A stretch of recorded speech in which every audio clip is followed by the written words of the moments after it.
Hello. Hello, Professor. Hello. My computer's acting kind of funny. Um, you see the desktop? Yeah, we do. Okay.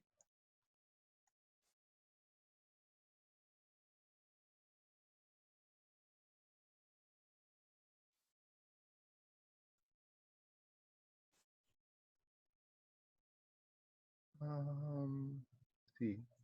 Zoom's interface is a little bit different again. Okay, I think I'm finding everything I need.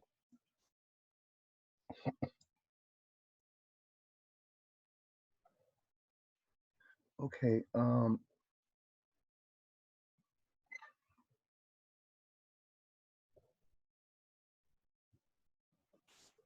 Okay. Okay. So what we're gonna do today is do some more examples of the idea of virtual memory, the page replacement idea. So we'll look at some more examples of page replacement. Okay. Now, let's see. Let me. Here's what we did the other day.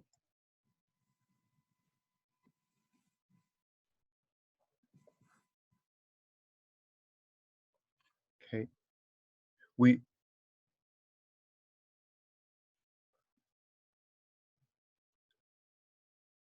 we looked at these.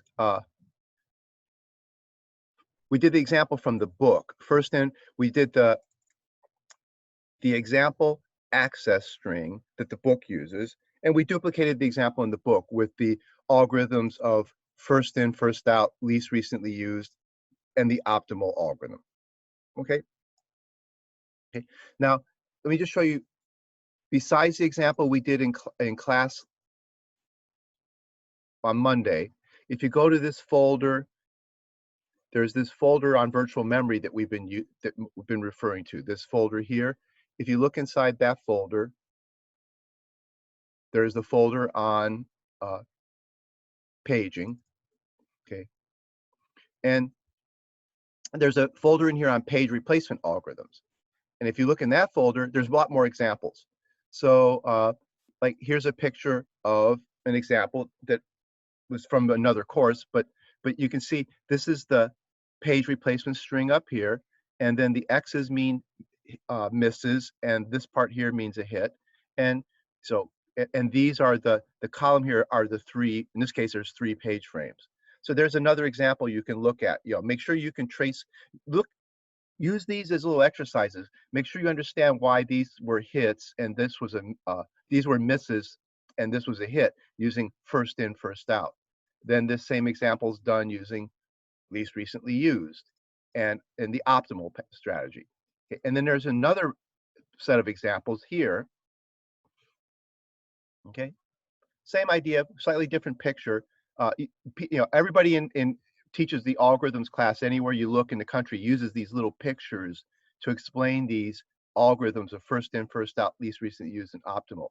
In this picture, here's the page reference string. Okay, these are the 3 only available page frames. 3 seems to be everyone's favorite number for doing these kinds of problems. 3 page frames. Okay, and then here's the string 3 times, first in, first out, least recently used, and optimal. Okay, the X's mean misses, and the blank here means hit. Okay, make sure you go through these and make sure that you could reproduce, exactly why this one was a hit, but this one was a miss. Okay, okay. So there's a bunch of examples in here that you can look at. Okay, and let's look at an example from the review set of problems. Where is it? Okay.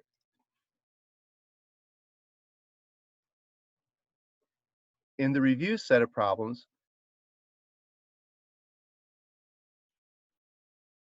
there's this example here. Okay. Well, actually, I can't do this. Let me download this because I can't edit a web page. So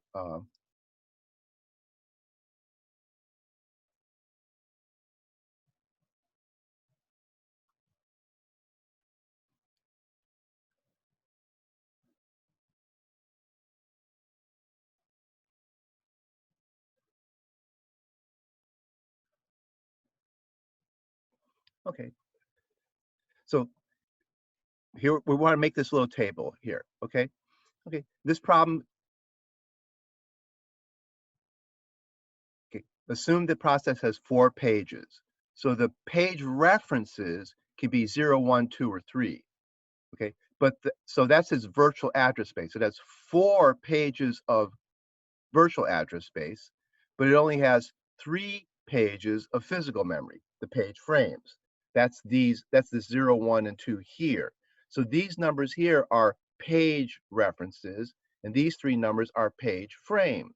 Okay, so we want to fill in this table now with these. What should we bring into physical memory? Okay, at the beginning we assume that nothing's been brought in.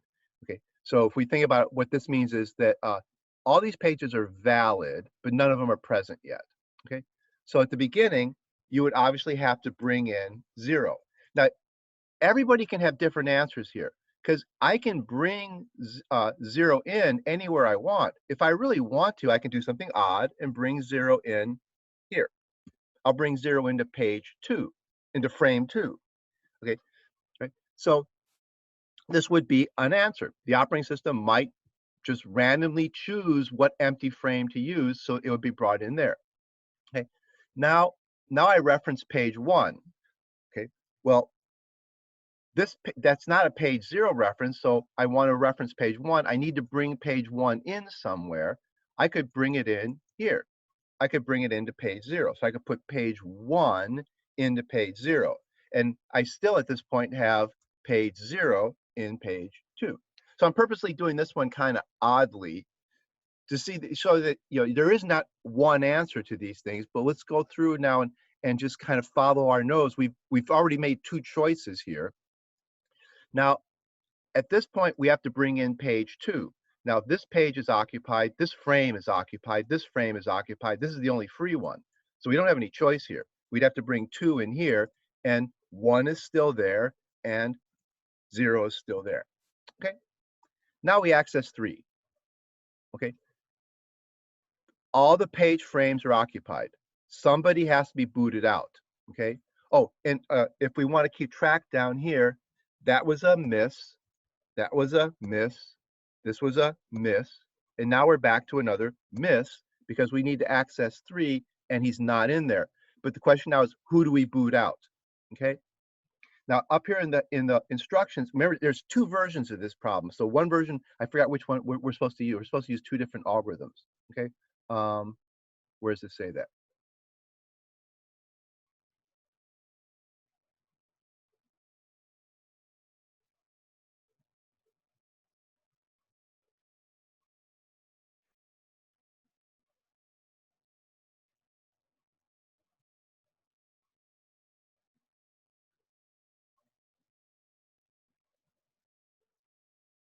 Oh, I say here. Use the least recently used. Let's use least recently used in both cases.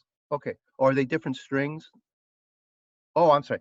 I thought it was the same string with 2 different algorithms. This problem was the same algorithm, least recently used, but 2 different strings. So this string and this one aren't the same thing. So we're supposed to use least recently used in each one of these cases. All right. So we now want to we want to reference 3. So somebody has to be kicked out. Should we kick out 2? Well, 2 is just the one used last. So the one that was least recently, the one you have to go farthest back in time to see a reference to, is 1. So 1 is the least recently used. So we're going to boot out 1. So that means we put 3 in place of 1, and 2 stays put, and 0 stays put. Okay. Page 0 stays in frame 2, page 2 stays in frame 1, and page 3 is brought into frame 0. Okay. Now we get a hit, okay, because we're accessing page 0, and page 0 is in frame 2. So we don't change memory. We get a hit. Okay. Now we need to bring in 1. Okay. We've now got a miss because 1's not one of the pages that are in any of the frames. Okay. So who do we boot out? Well, 0 was the one we just used most recently, so 3 was the least recently used of the ones in memory. So we're going to boot out 3. So we boot out 3 and replace it with 1. 2 stays put, 0 stays put. Okay. Now we get another hit because 2 was in, we referenced 2 and 2 is in page frame 1. So there's no change in the pages. Okay. Right? And then the last one we want to hit, we want to access page 3. Page 3 is not in memory, so that's a miss, a page fault. Okay.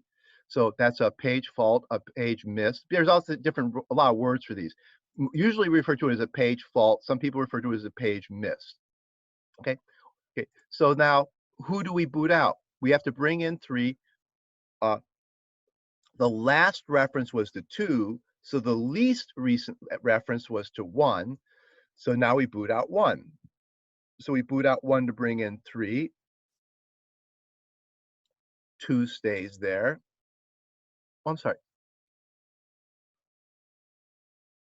Oh, no, I did that wrong, didn't I? Okay. Let's see. We're booting out 3. I'm sorry. We need to bring in 3. Should we boot out 2? 2 was just used a little while ago. Should we boot out 1? No, 1 was used just before 2. Who should we boot out? We should boot out 0. 0 was the one that was least recently used. Okay. Out of the 3 in memory, 2 was accessed just in the recent past. 1 was accessed a little bit before that. 0 was the one that was least recently used. So it's 3 that gets booted out. Did I do that wrong in the past, in the previous one? Yeah, I thought, yeah, I forgot to look through all 3 of them. Yeah, I think I made the same mistake in the previous one. We can go back and redo it. I made the same mistake. I forgot to look back through all the pages. Okay? So like here, we brought in 3. Okay, when we bring in 3,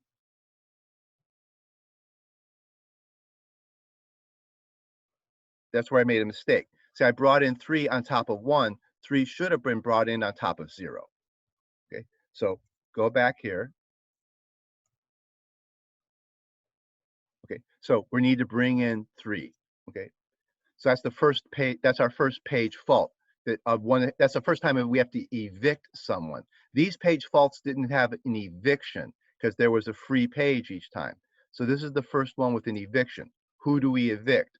Well, okay, we're going to evict using the least recently used. We don't evict 2 because it was used just before. We don't evict 1 because it was used just before. The least recently used was 0, not 1, because I forgot to go all the way back. 0 was the least of these 3. 0 was the least recently used, so 3 goes in place of him. Okay, so then 2 goes there, and 1 stays put. So 1 and 2 stays put, and 3 gets brought in on top of 0. Okay, now that's going to change who gets hit and who gets missed. Okay. Now 0 is now going to be a miss too. So now 0 is a miss because it's not in here. Okay. So now we have to evict somebody. Out of 1, 2, and 3, who do we evict? 3 was recently used. 2 was used before that. Now it's 1's turn because 1 was the least recently used. So 1 gets evicted. Okay. And then 2 stays put and 3 stays put. Okay. Now we need to have another miss. 1 is going to be a miss because 1's not in memory. So we have to evict somebody. We don't evict 0 because he was recently used. We don't evict 3 because he was used just before that. 2 was the least recently used. So 1's going to be brought in on top of 2. And 0 stays put and 3 stays put. Okay. Now we have another, now we need to access 2. Again, there's a miss there because 2 is not in memory. So this one is another miss. Okay. And then who do we have to evict out? Well, we don't want to evict 1 because it was recently used. 0 was used just before that. 3 now is the least recently used. Okay. So 3 gets booted out. So 2 comes in here and 1 stays put and 0 stays put. And then now the last one, we need to bring in 3. And again, there's 3's not in, so that's another miss. Okay. Okay. So who do we boot out? Not 2, not 1. We boot out 0. Okay. So we boot out 0. So we bring in 3 in top of 0, and then 1 stays put and 2 stays put. Okay. And if you look, this is the example. We actually did an example just very similar to this in class the other day. See, this is the cyclic example. You're going 0, 1, 2, 3, 0, 1, 2, 3. This would be like somebody looping through an array from beginning to end. So you're looping through an array that's 4 pages in size. And you're looping from, say, the beginning of the array to the end of the array. But you only have 3 pages to hold the array, even though the array is 4 pages, you only have 3 pages to hold it. And notice you get misses every time. This is the famous case where least recently used doesn't work very well. This is the cyclic case. Least recently used, this is the worst case scenario for the least recently used algorithm. Because if you notice, if you think about cycling through memory 0, 1, 2, 3, when you get to 3, you're at the bottom of the array. So you're about to go back to the top of the array, but the least recently used algorithm says you should boot out who's been in memory the longest. So the least recently used is going to boot out exactly who you're going to go to next. So when you do this kind of cyclic memory access, if you don't have enough pages, this actually happens in the real world. It's a nightmare scenario for programmers, is that you have a large array in memory, but not enough pages to hold the whole array. So then the array, you're going through the array from top to bottom, but as you get to the bottom of the array, you start evicting the pages from the top, but you're about to jump back to the top of the array. And then it's just going to cascade like that. Once you get back to the top, you have to evict something, and you're going to keep evicting things that you're just about to go to. See, when you get to page 0 and you want to go to page 1, you're going to evict page 2, because that's the one that was the least recently used, but page 2 is the one you're about to go to. And in the real world, this kind of stuff does happen, and when programmers notice it, they make sure to allocate more memory to a program.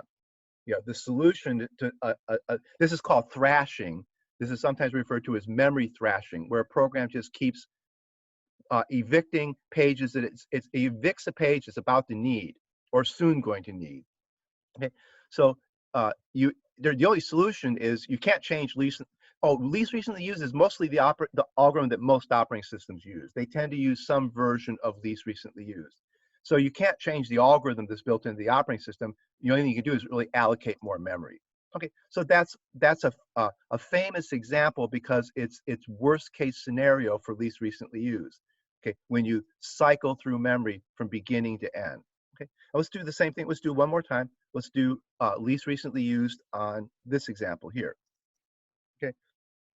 Okay, this time I'll kind of do it the normal way. If the pages are empty, you'll just bring in the first page in the first frame. Okay, so I'll just bring in page 0 in frame 0. Okay, then page 0 will stay there, and I'll bring page 1 into frame 1. Okay, makes things a little bit easier. There's no reason to think an operating system would really do this. It probably picks empty pages at random, and I'll bring in page 2 in frame 2. Okay, and then page 1 will sit there, and page 0 will sit there, and these were misses.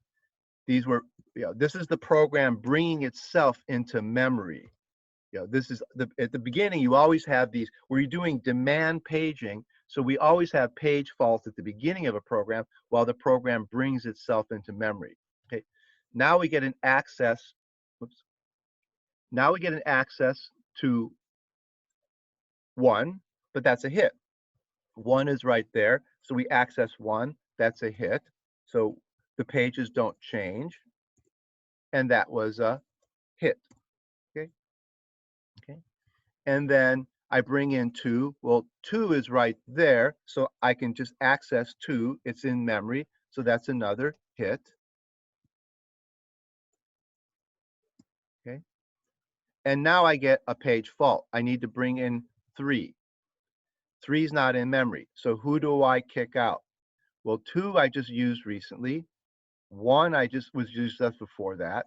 So 0 is the one that was most distantly in the past accessed. So it's the least recently used.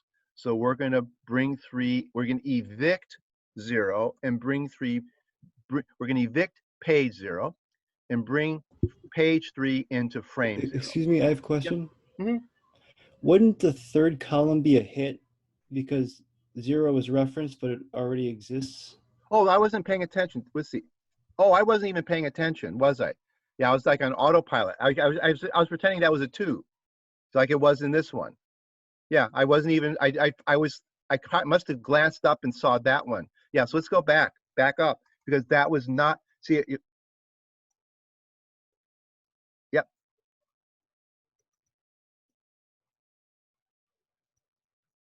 Yep. So page 0 references. So we don't have to bring in anybody. So it just looks like that. And that one's good. Thanks. That's a hit. So we brought in 0, 1, then we access 0 again. So 0's still sitting in frame 0. So that one's another hit. Great. Okay. So now what about 1? Okay.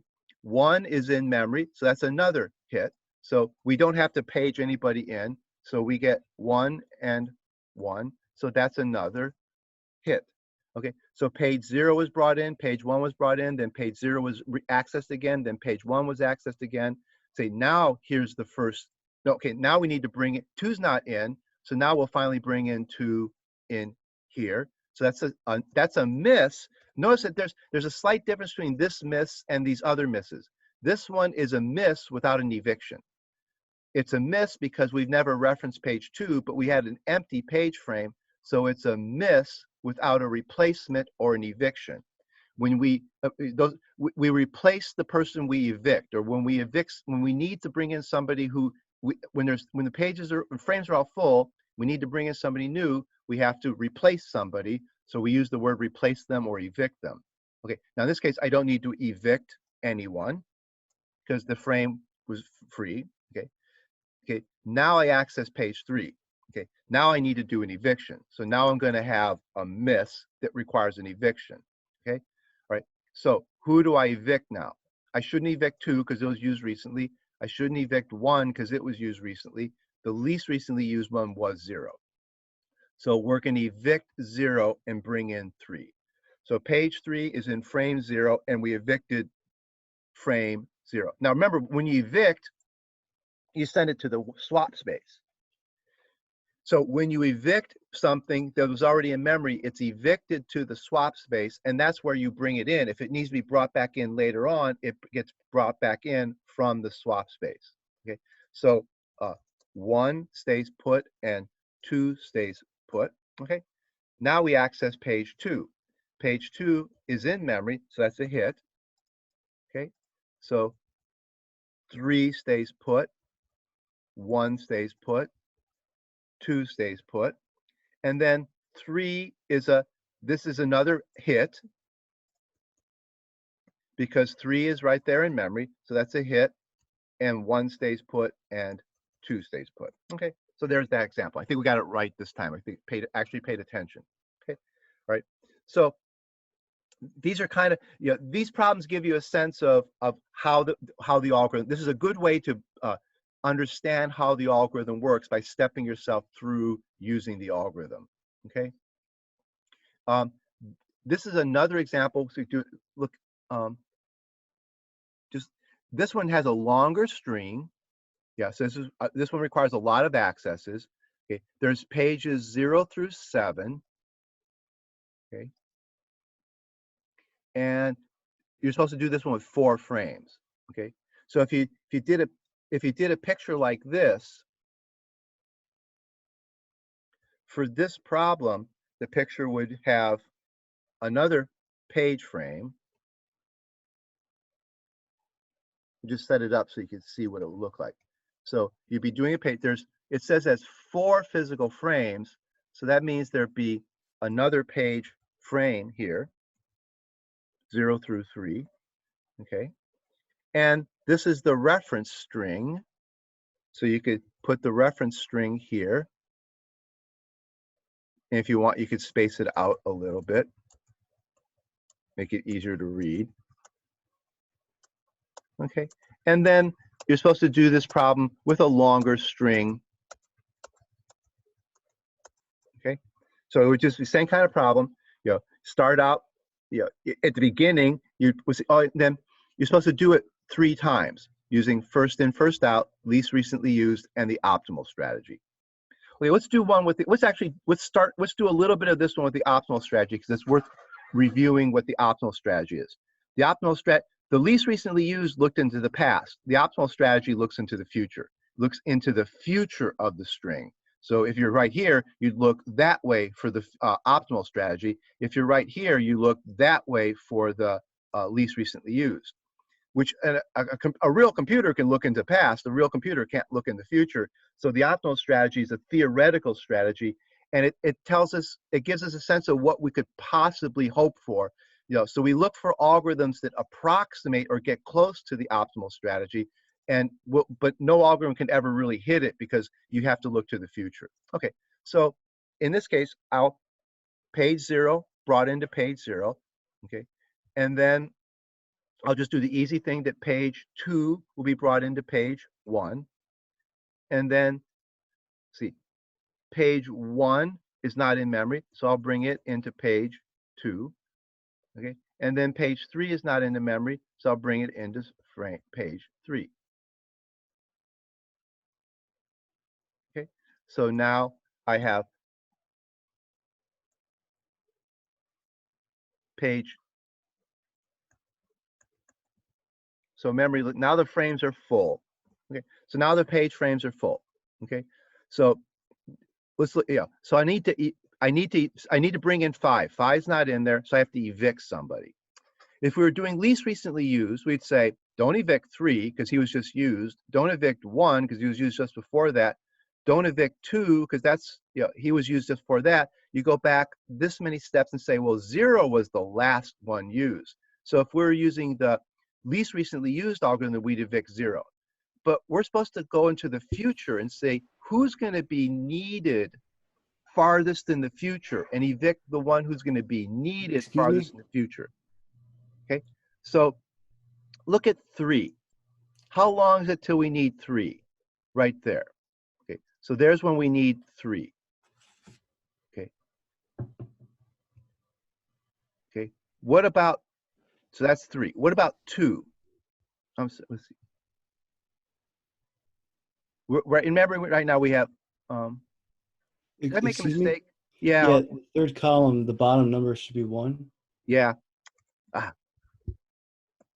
Like that, right?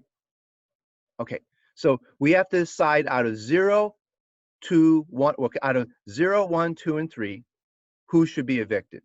Okay, so let's go through them one by one. When are we going to use 0 in the future? Okay, now look, 0 is never used in the future. So that means if you look into the future, you see the 0 is never going to get used. So essentially, it's infinity. Now, on your hand, 2, when's it going to be used in the future? Here. Okay. 1, when will it be used in the future? Here.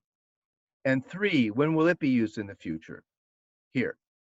Out of those, the one that's going to be used farthest in the future is 0, because it's never going to be used.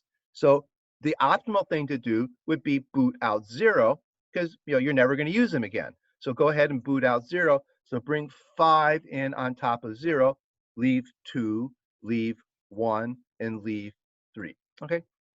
Now we need to bring in 4. 4 is not resident, so somebody has to be evicted. So out of 5, 2, 1, and 3, who should be evicted? The one we're going to evict whoever's going to not be used for the longest time. When's 5 going to be used? Over here. So we keep track of where 5 is. Now, where's 2 going to get used? 2 is going to get used after 5. So 2 is the candidate so far. Notice that I'm going to access 2 farther out in the future than I would 5. So 2 is now the candidate. Now, what about 1? When do I access 1? Before 2, so 2 is still the candidate for the farthest out in the future. Okay. What about 3? When do I use 3? pretty soon. Okay, so it was 2 that's going to be used farthest in the future. So I'm going to boot out 2.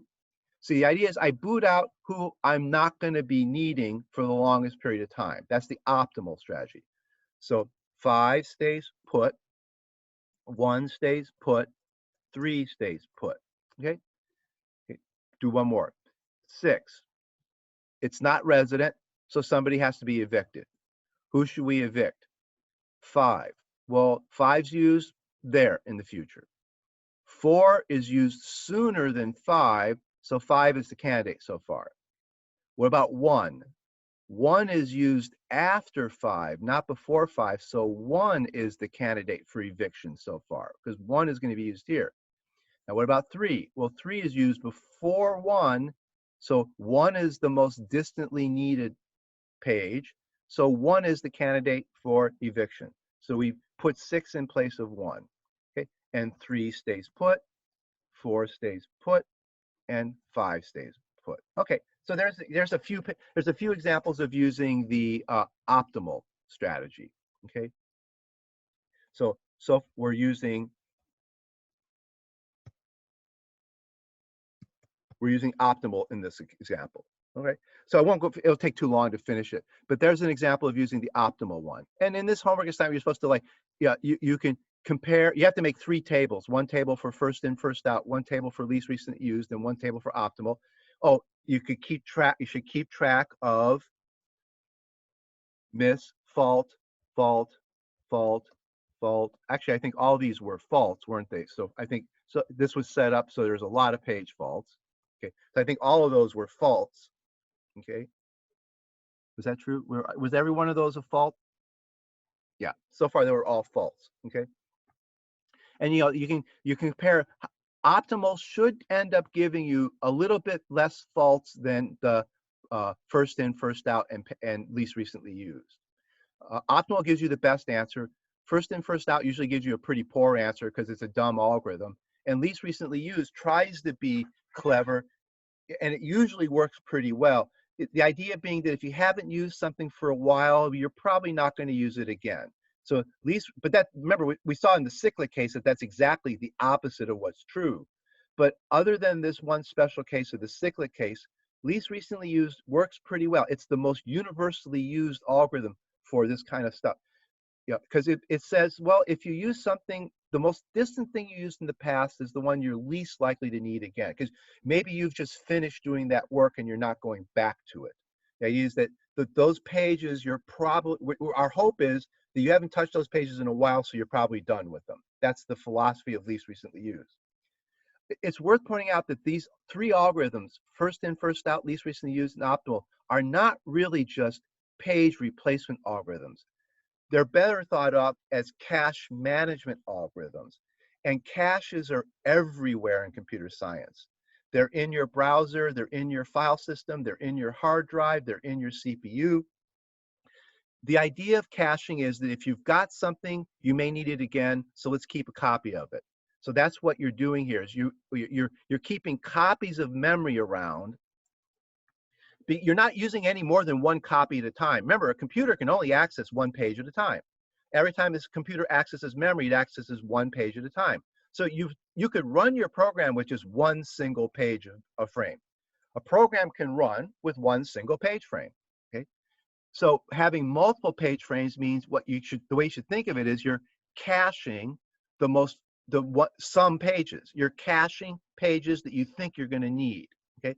So you only ever need 1 page at a time, 1 frame at a time. These extra ones are just there for you to cache that pages. Okay? So the page replacement algorithm is really a cache management algorithm. You keep things around thinking you're going to need them in the future. So you might as well keep them around because if you need them again, it's faster to get them. It's faster to access them if they're already there than to go get them. Okay. So it's faster to use something you already have than it is to go get it. So caches are keep things around on the hope that you'll need them again in the future.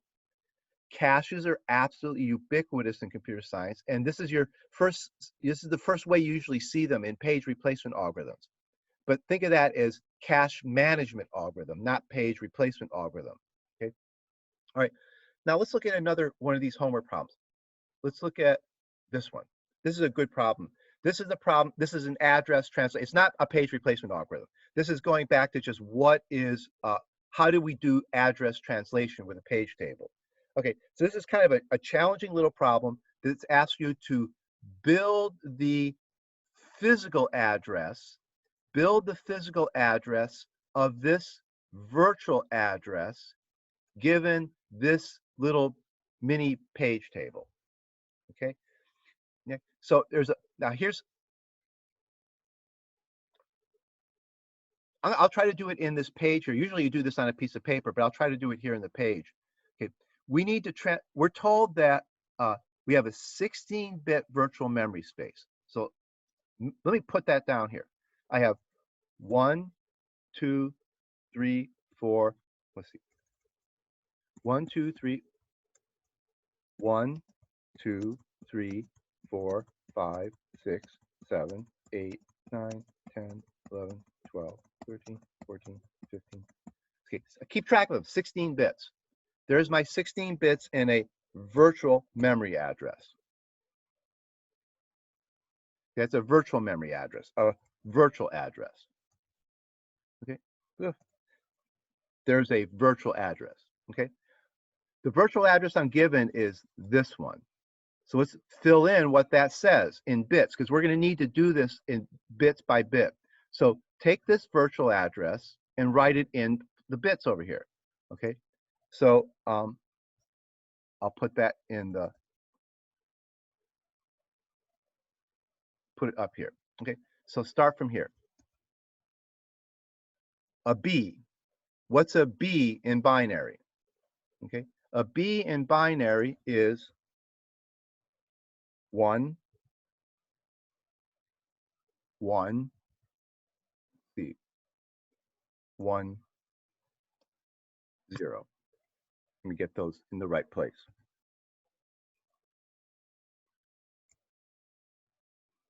Okay. Actually, I think if I write it below the,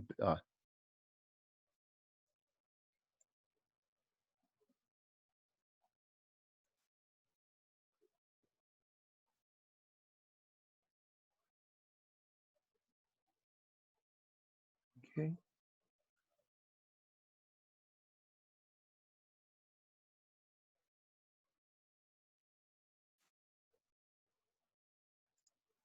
It's easier to do this on a piece of paper.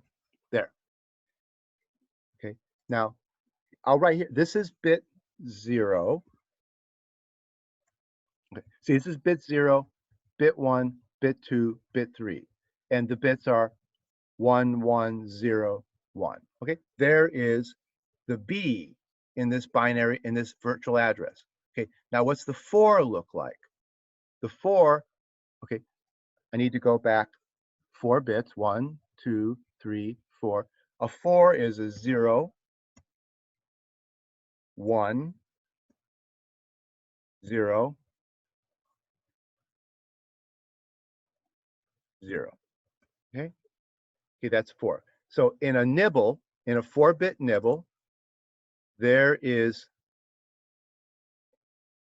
4 in a 4-bit, because that's the 1's place, 2's place, 4's place, 8's place. Okay. Right. Now I need to do the next nibble. Okay. The 8 nibble. Okay. The 8 nibble would be, go back 4 bits. 1, 0, 0, 0. Okay. There's the, okay, there's the 8-bit. Okay, and then there's 4 zeros at the front. Okay, so 0, 0, 0, 0. Okay, there's the virtual address I'm given. Okay, so I'm given this virtual address. Okay, and we have to we have to turn it into a 24-bit physical address. Okay, so keep track of a bunch more bits. Now I'm going to need 24 bits. So I need 1, 1, 2, 3, 4, 5, 6, 7, 8, 9, 10, 11, 12, 13, 14, 15, 16, 17, 18, 19, 20, 21, 22, 23, 24. So I'm going to need 24 bits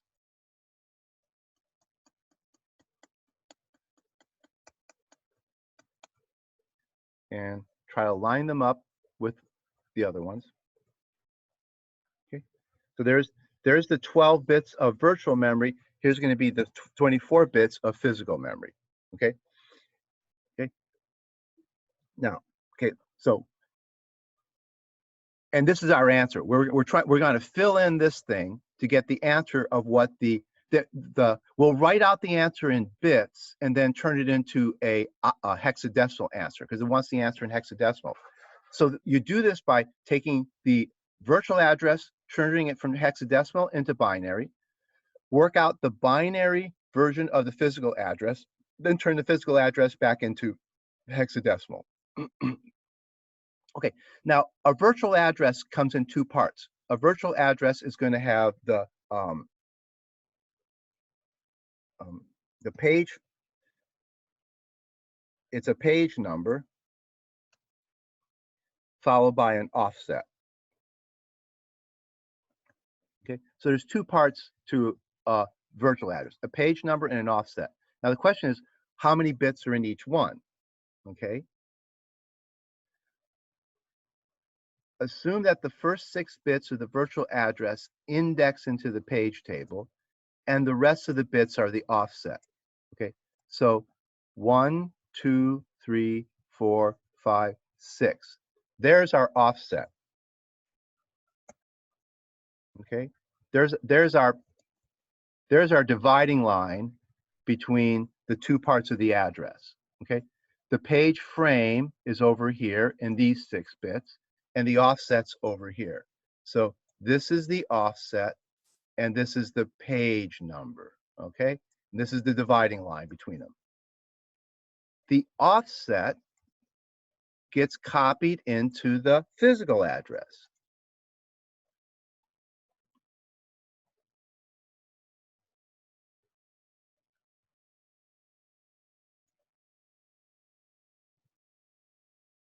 If I get this, do I have it? Let's see.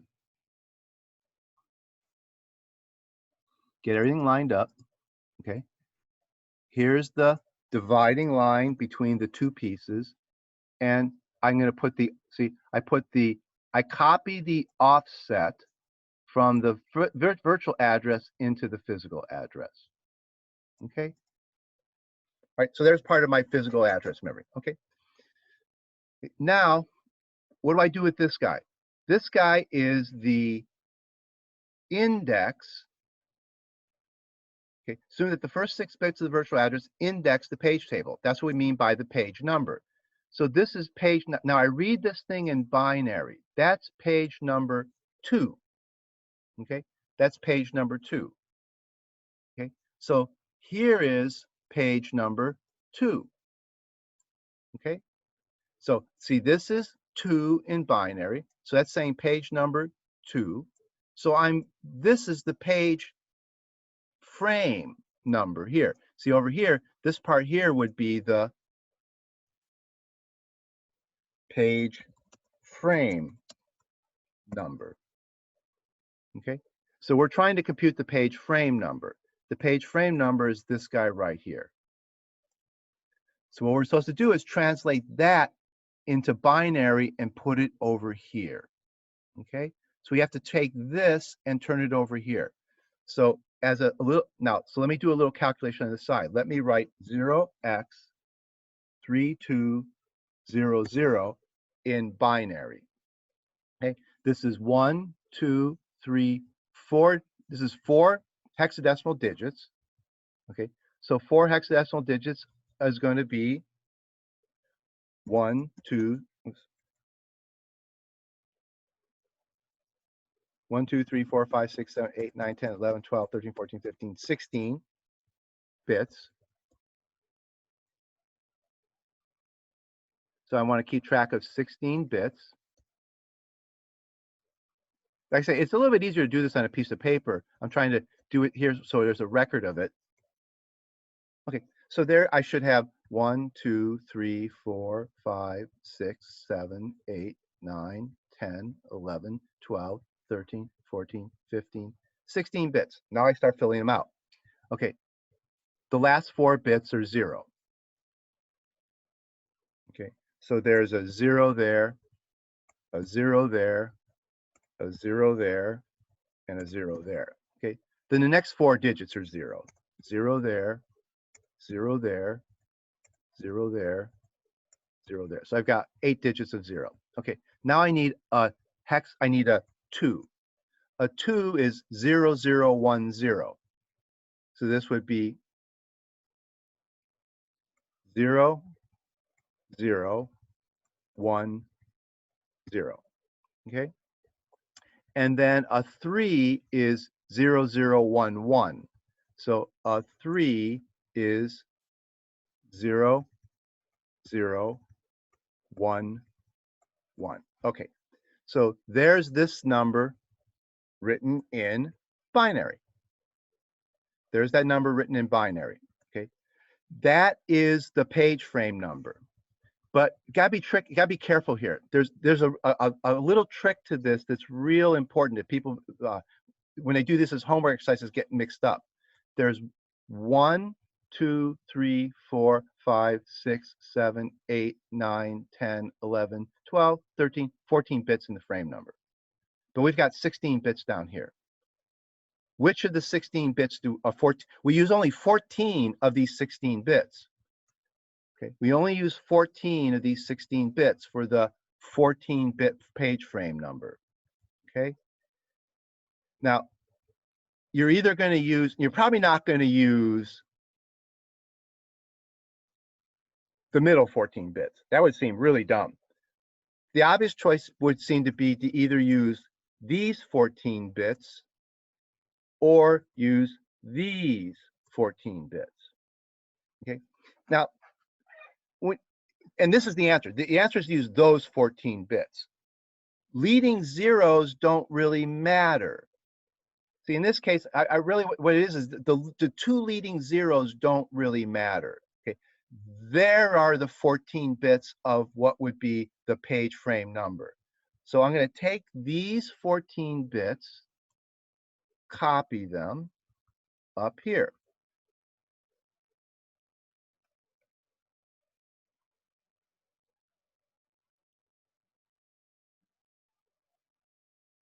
Okay, so there's the dividing line. Okay, now I've got my physical memory address. There's my physical memory address. Let me translate it into hex and write the answer down over here. Okay, so now I'm going to translate this into hexadecimal, and I'll work my way. I can work my way from either end. Usually it's better to work from the right. There's 4 bits. What 4 bits are those? What is that in hexadecimal? It's actually this B, because that's this part, we're still in the offset.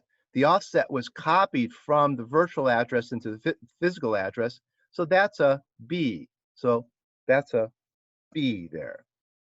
Okay, so that was those 4 bits. Okay, now look at the next 4 bits. Okay, that's a 4. Okay, that's hexadecimal 4. Okay, so now we've covered 1, 2, 3, 4. 1, 2, 3, 4. Now we do the next 4 bits. That one's easy. Those 4 bits are a 0.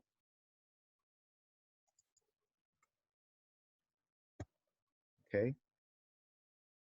Now let's see. We've done 12 bits. So let me count. 1, 2, 3, 4, 5, 6, 7, 8, 9, 10, 11, 12. So now I'm going to do these 4 bits. These 4 bits here. Those 4 bits are another 0. Okay. Now I've done 16 bits.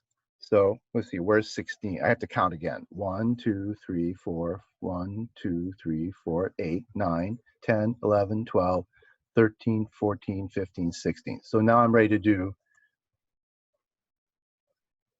those 4 bits.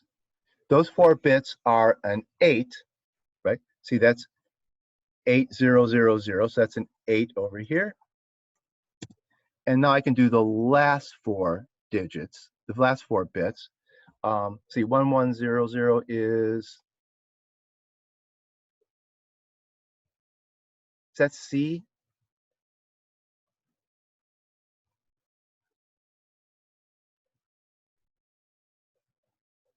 Or is that D? Yeah, my memory's failing me now. See, I think that is C, because it's it's one C? larger than B, isn't it? Let's see. 101 was, I'm sorry. I tend to remember this one. 1010. That looks like the number 10, and it's the number A. A is 10. So my starting point is to remember 1010, which looks like 10, is A, and A is the first digit after 9, so that's 10. Okay, so then 1011, it'd be B, and then 1100 would be C. Okay. Mm-hmm. For me, that's the one that sticks in my memory that I can kind of count from. So 1100 is C. Is that what we needed? Yeah, 1100. So that's C. Okay. So there's the physical address.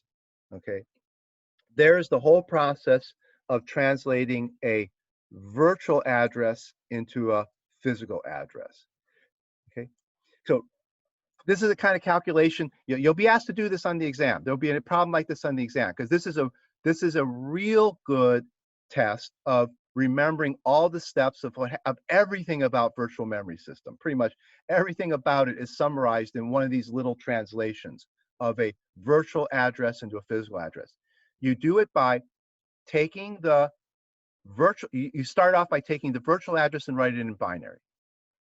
Find the cutoff point between the page number and the offset.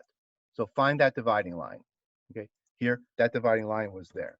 Okay, take the offset and just copy it into the physical address.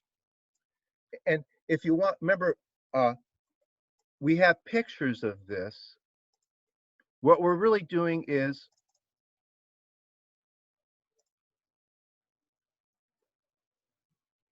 here's one example of a picture of it.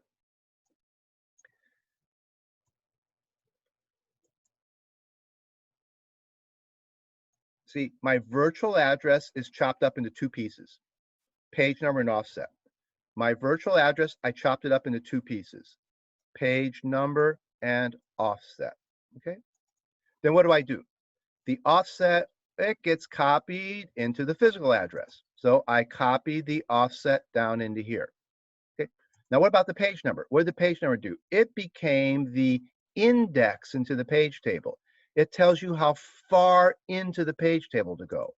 So I take the page number, turn it into a decimal number, and then see what index I am in the page table. This was index 2 in the page table. Okay, so that was index 2 in the page table. Okay, then you go over here and you write out the page frame. You turn that into binary. That was done over here. That's the page frame number. And then you get the number of bits out of that number you need. So in our case, we needed 14 bits, and we got them from the right-hand side. We used the 14 most significant bits and dropped the zeros that are the leading zeros. So then that, we get the page frame number, and it goes into that page frame number goes up here into the page frame number here. Okay, so there's the page frame number. Okay, so you need to do this on a scrap paper, like I've done it here in this page. You need to translate hex into binary, then you need to chop apart the binary, then you need to, well, just do a copy, then convert that binary back to decimal to look up the index into the page, find what index you're using in the page, turn it back into binary, then copy the binary over into here, and then the last step is just to read this off 4 bits at a time to write the nibbles. We call the, half of a byte is a nibble. Okay, so 8 bits is a byte. So half of a byte is 4 bits. We call them nibbles. Okay. Okay. cute word. Okay, so do it one nibble at a time.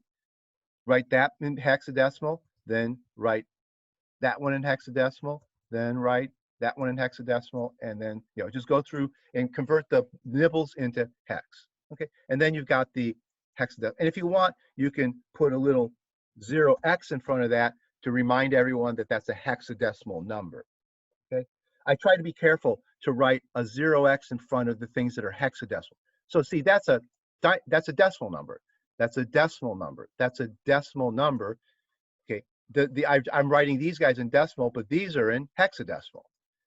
But I need the binary to actually do the calculation.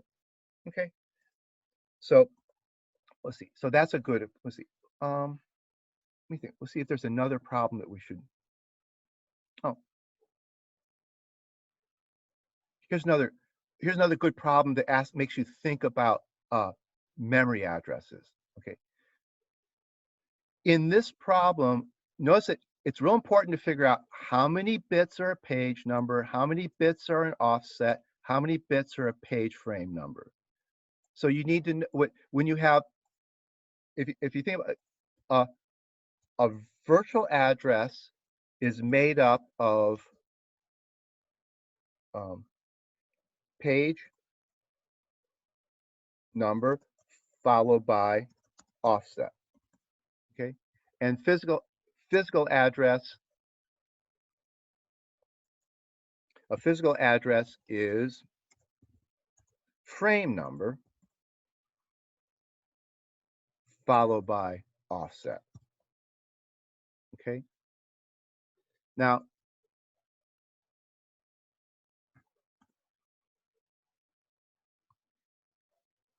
the number of bits here and the number of bits here are usually not the same. They could be, but they're usually not the same. If the number of bits here is smaller than the number of bits here, you have more physical memory than virtual memory. And remember that. That's the kind of question I can ask on the exam, because that tests whether you've really understood this. If there's fewer bits in the page number, there's fewer pages than there are page frames. So that means virtual memory is smaller than physical memory. If the number of bits here is more than the number of bits here, that means you have more virtual pages than you have physical pages. So virtual memory is larger than physical memory. You always have the same number of bits in the offset here. This is just the same value here and here. Okay. All right. Now, suppose somebody tells you that you have a virtual memory system which has 16 megabytes of virtual memory. Okay. First of all, how many bits is a virtual address? Okay. So how many bits are a virtual address? Okay. So here's some more facts to kind of keep track of. Okay. 2 to the 10, which is 10 bits, is 1024. Okay, so that's 1000. Okay, so that's, which is 1 kilobyte. Okay, 1,000 thousands, which is 2 to the 20th, 1,000 thousands is a million. Okay, that's, well, I'm just gonna write, that's 1,000 thousands. That's 1 megabyte. Okay, 1,000 megabytes. Now, notice that if I take 2 to the 20th times 2 to the 20th by the laws of exponents, that's 2 to the 10 times 2 to the 10 is 2 to the 20th by the laws of exponents. 2 to the 30th is, this is, oops, 2 to the 30 is, this is 1,000 millions. This is 1,000 millions. So this is 1,000 megabytes. Okay.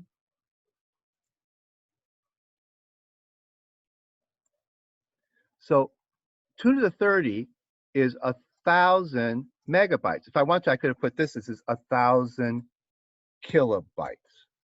Okay. So 2 to the 10 is 1,000 bytes.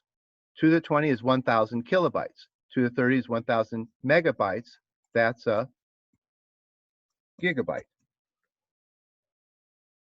Okay, it's real helpful to remember this. Now, how many bits is 16 megabytes? Well, it's 16 of these things. Okay, now 16 is 4 bits. Okay, so it's 4 bits more than 20 bits. So 16 megabytes. So now I can say that 16 megabytes is 24 bits. Okay, this is an important kind of calculation you should be able to do. Translate ranges of ranges into how many bits they are. See, the trick was 1 megabyte is 20 bits. I need 16 of them, but 16 is 2 to the 4. So I need 4 more bits. So I need 24 bits for 16 megabytes. Okay. Now, if I ask you, like, what if I ask you a trick question? What if I ask you, how many bits are 18 megabytes? Can you see why that's a trick question? Not a power of 2, right? It's not a power of 2. So it's somewhere between, it really lays somewhere between 16 megabytes and the next power of 2, which would be, what's the next one? 32 megabytes. See, it's really somewhere, so it's somewhere in the range between what's 20, it would be somewhere between 24 bits and 25 bits, okay? See, 25 bits would be 2 times this, it'd be 32 megabits. So 32 megabytes is 25 bits. So if somebody asks you how many bits are in 18 megabytes, the answer is, well, it's really 25 bits, but not all of them are quite being used. Sometimes you're using, some addresses use only 24 of the bits and some addresses use 25 of the bits. It's a tricky question. Yeah, so, yeah. Or if somebody said, how many bits are in 25 megabytes? Okay, 25 falls between 16 and 32. So you need more than 24 bits, but you need 25 bits, but you're not always going to be using all of them. So the right answer is there's 25 bits in there, but you don't always use all of them. Okay, so those are important kinds of questions to be able to answer. Okay, so going back here, a certain virtual memory system, each process has 16 megabytes of virtual memory space. So the physical address in this case is 24 bits.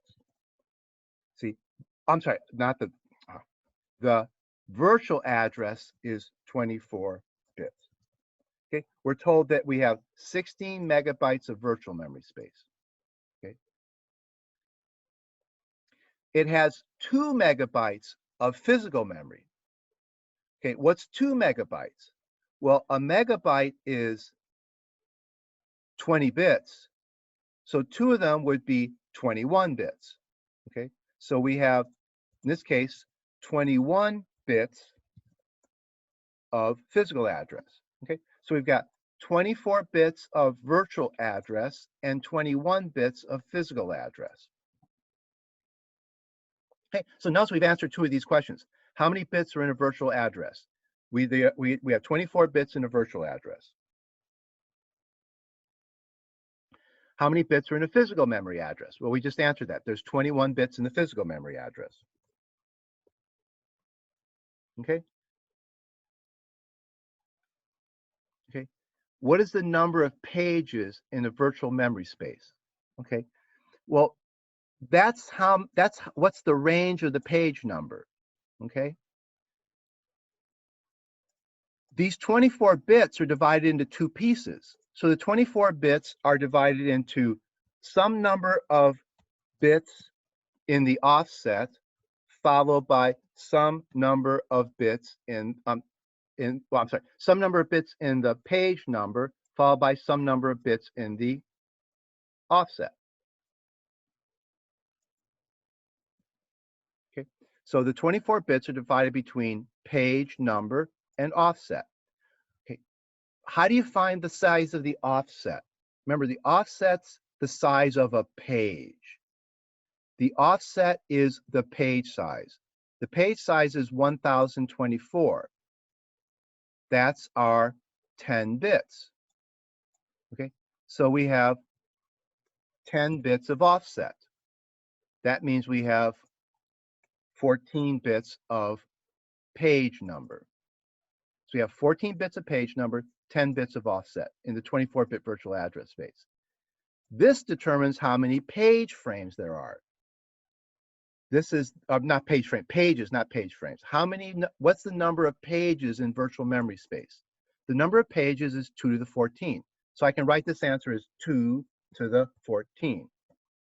Okay? But 2 to the 14 is usually not what you want to tell your boss. So you turn that into something nicer. Well, what's 2 to the 14? Well, we can go down here. 2 to the 10 is 1,000. So we have 4 more bits than 1,000. 4 bits gives us 16. So this is 16,000. So this is 16 kilobytes. Okay. Well, not kilobytes. This is 16 kilopages. It's 16,000 pages. Okay. So what we have is 2 to the 14, which is 16,000 pages. Okay. So we have 16 kilopages. So if I wanted to write, I could write that as 16 kilopages. Okay. Or just 2 to the 14. If you want, you can just write that as 2 to the 14. Okay. So 2 to the 14, which is 16 kilopages. Remember, it got it from here. There's 14 bits in the page number. So there's 2 to the 14 pages. Okay. Notice that this problem's it's closely related to this problem. You have to take these numbers and break them up into their parts. How many bits are in the page number? How many bits are in the offset? So we start thinking in terms of bits. So now what's the next page? How many page frames are there? Okay. Well, the physical address also breaks up into 2 parts. It breaks up into a certain number of bits for the page frame number and a certain number of bits the number of bits in the offset is always the same because they have the same number of bits in the offset both. Okay, now how many bits are here? Okay, well, we know there's 21 bits in the whole address. 10 of them are in the offset, so that leaves 11 bits for the page frame number.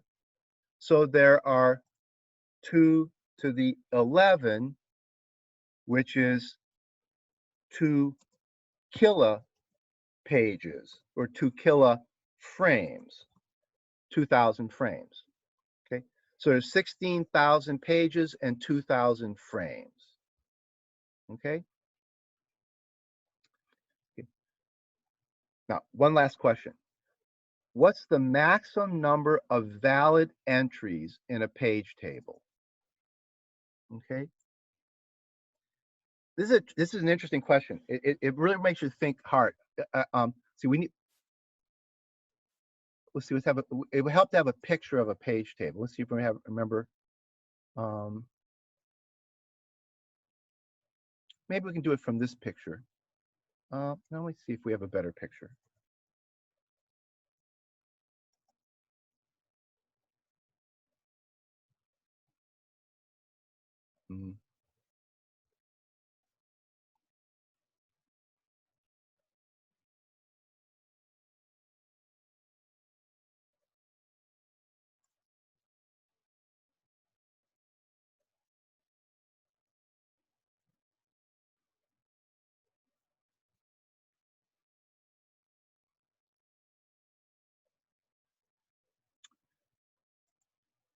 I can't think of a good picture to help answer this question.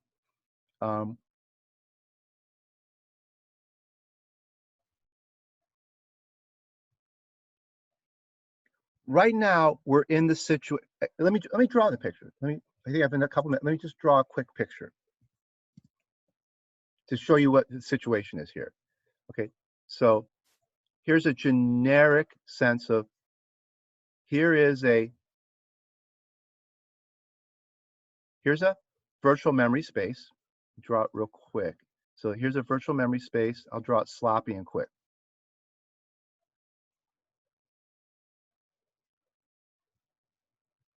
Real sloppy. Okay, there's a virtual memory space.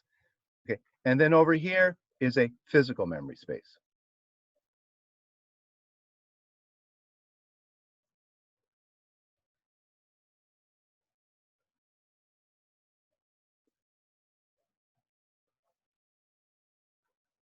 Okay. Now I purposely drew this with the virtual memory space larger than the physical memory space. Okay. And in between here is the, in between here is the page table. Now I'm going to draw, the one thing I should do carefully is the page table should have the same number of rows as there are boxes here. So this has 1, 2, 3, 4, 5, 6, 7. This has got 7 pages. Okay. So the page table should have 7 entries.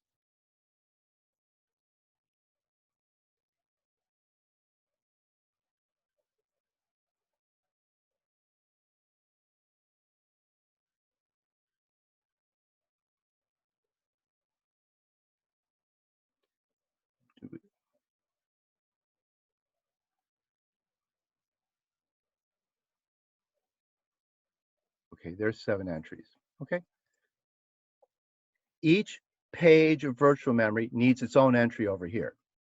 Now, in this page table, what's the maximum number of valid entries I could have? So here's the column for the valid bit. Okay. How many valid bits can I have here? Why 7? So some people said 7. Do you think 7? Can I have 7 valid pages over here?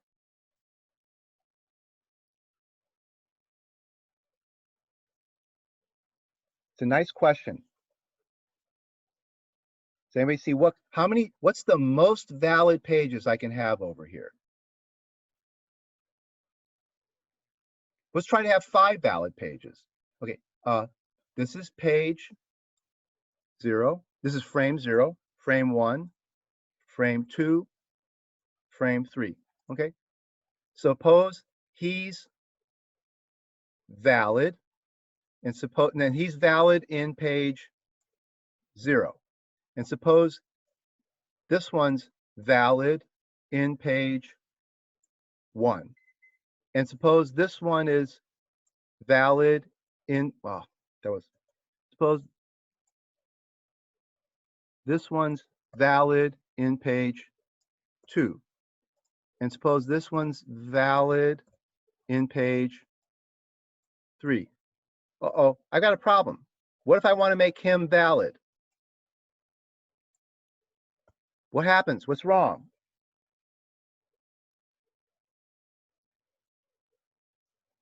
What's wrong here?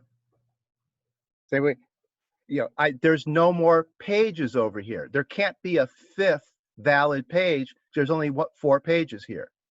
So the question was, how many valid pages can there be? The answer is however many frames there are over here. Now, this is the case where we're in the case, the picture looks different than the other case. This is the case where physical memory is smaller than virtual memory. If you draw the picture the other way, where physical memory is bigger than virtual memory, the answer turns out to be different. Okay, so back over here, the answer to the question is, what's the maximum number of valid entries in the page table? Since we're in this case here, where physical memory is smaller than virtual memory, the answer is how many page frames we have. The answer is this one here, 2 to the 11. The answer is 2 to the 11. We can only have as many valid entries as there are page frames. And this is the picture that would. Now, there's a different answer if physical memory is bigger than virtual memory, the answer would not be the number, then the answer would be the number of virtual pages there are. Because if this page table, if there's more things over here than there are over here, you could fill up the whole page table. Okay, so we run out of time.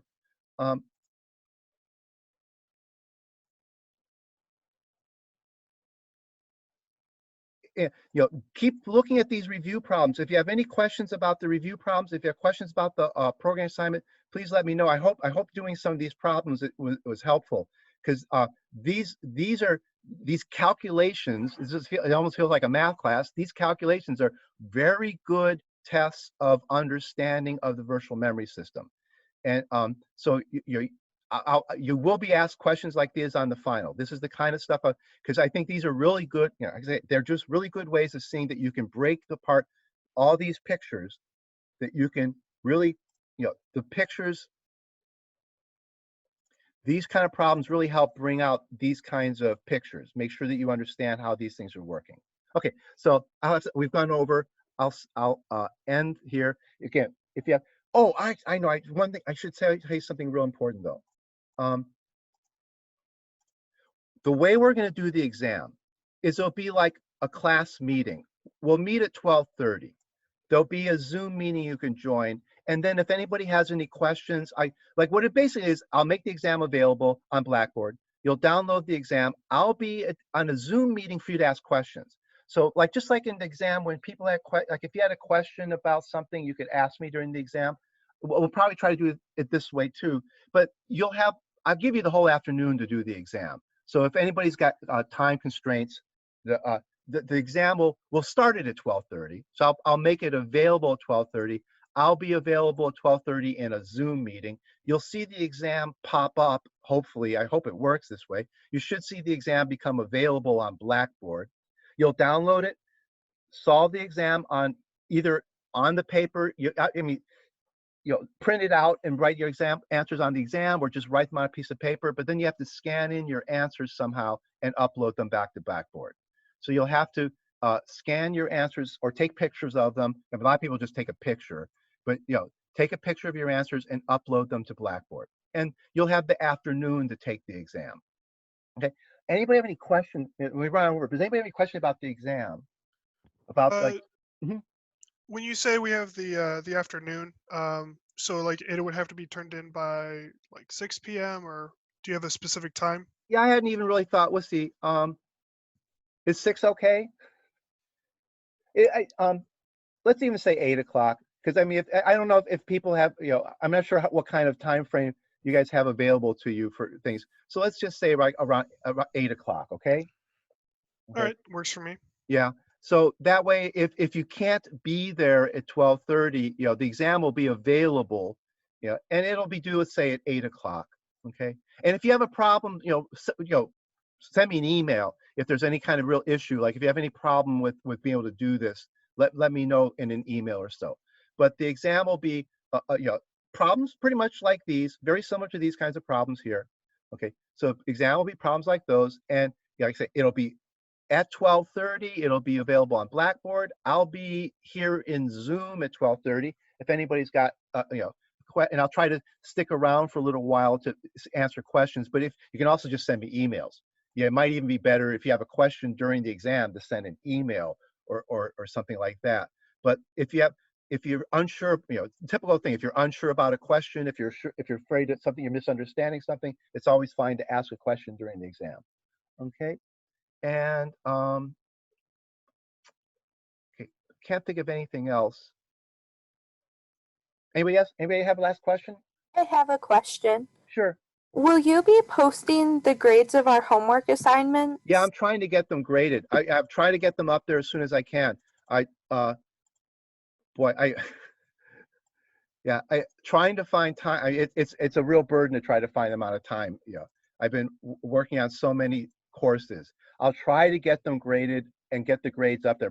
I'm hoping to get it up there. Like this is the last lecture, so now I'm not having to prepare anymore. So in the next couple of days, I may be able to do the grading. So I'm hoping to do. That's the next thing to do for me, is to get the grading done. And I'm right. Yeah, I'm sorry that they haven't been up there yet, but there's no grader for the course, and it's been a real struggle to find time for all this. So I'll try to get the grades up there as quickly as possible. So I should be able to do them in the next few days. So hopefully, I hope I can get up there by Saturday. Okay. Okay. Anybody else have questions? Any other kind of question at all? Okay. So I'll go ahead and end the meeting now, and good luck with your finals. Bye-bye.